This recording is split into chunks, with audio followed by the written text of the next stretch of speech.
Friends, it's Sheila Keeter. I am the teacher for inclusion. And today we're going to talk about end of the year activities. So it is the end of the year, my friends, and you are so excited, but so are your students. And it is near impossible to engage them during this time with activities. So I'm going to go over some tried and true activities that I have used that have worked well at the end of the year. The first one is to use nonfiction entertaining stories. So one of the titles of the one I use is Dead Mountain or Murder He Wrote. A very entertaining, and the reason why I picked those ones is because they love murder mysteries. So a nonfiction article that's really engaging, followed up with a close reading, a collaborative discussion, and then a class discussion. Those work great. The next one is to use fictional short stories. And again, I stick with the murder mysteries because they love those. So any kind of Roald Dahl, the Landlady, Lamb to the Slaughter, any kind of Edgar Allan Poe, use those fictional short stories and do some type of maybe digital computer assignment where they're completely focused on the story, the text, the close reading with the audio, and then you show the short film after.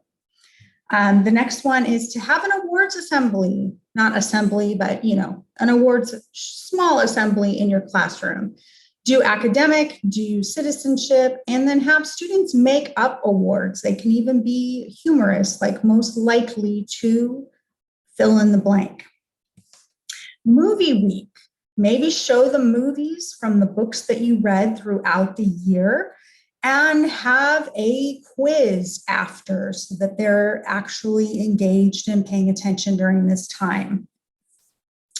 A book library. I have a book library, and by the end of every year, it becomes a complete jumbled mess.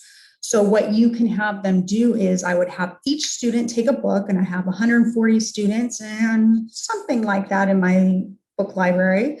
They each take a book, they look up different critiques about the book, they look at the summary of the book, and then they write their own summary of the book. Even if they haven't read it, I wouldn't even go there because that's way too much. Have them write a summary of the book. I have them number it, and then we put it by number back on the bookshelf. All right, a party. If you have a party, go with the theme of the last book that you read. So for example, I have a Lord of the Flies unit I try to save for the end of the year because it's really fun and engaging.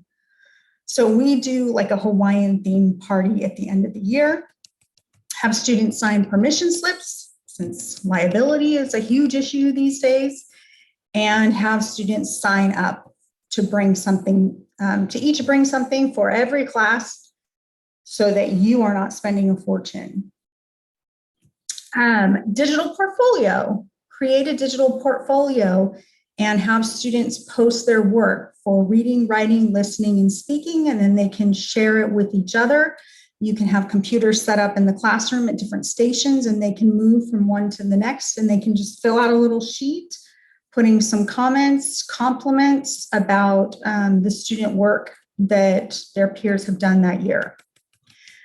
Short films and theme. I love this. I take all the themes that we learned for the year, the school year, and I write them all up on the board, and then I show animated short films, and they work in table groups to try to figure out which theme goes with which short film.